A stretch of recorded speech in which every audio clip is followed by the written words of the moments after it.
कुछ लोग अपना वोट बेच देते हैं। मैं उनके बारे में भी कुछ थोड़ी सी एक चीज कहना चाहता हूं। वोट का इस वक्त रेट चल रहा है 5 से 10,000 रुपए, 5,000 से लेकर 10,000 रुपए तक वोट का रेट चल रहा है मार्केट में।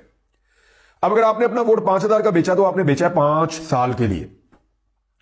5 साल में होते हैं 1825 दिन। जरा 5,000 को डिवाइड करें ना 1825 के ऊपर, तो आपको ₹2.75 से कम मिलते हैं, यानी ₹3.25 आपको एक दिन के मिलते हैं। क्या आप अपना वोट बेच देंगे रोजाना के ₹3.25 में? एक घर का रोजाना का खर्चा 1,000 रुपए के आसपास पहुंच चुका है इस वक्त।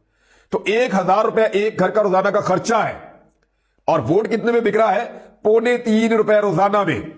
और फर्ज करें कि आपका वोट 10,000 रुपए में खरीद लिया गया, 5 में नहीं लिया गया, तो ₹5.47 यानी ₹5.5 में आपने अपना वोट बेचा 5 साल के लिए, यानी रोजाना ₹5.5 आपको मिलेंगे। भाई अगर वोट ही बेचना है तो रोजाना का 1,000 रुपया तो लें आप, रोजाना का कम से कम 1,000 रुपया तो लें। आपका वोट बेचने का आपको भी मजा आए, लाखों रुपए आपके अकाउंट में आए, आपको मिले, फिर तो आप अपना वोट बेच दें।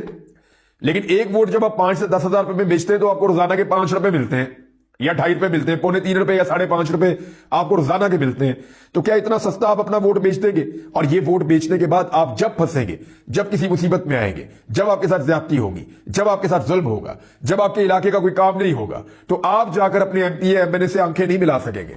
वो आपके मुंह पर कहेगा उसका नुमाइंदा कि साहब आपको नहीं मिल सकते, आपने भाई पैसे लेकर वोट दिया हुआ है, मुफ्त में नहीं वोट दिया हुआ आपने।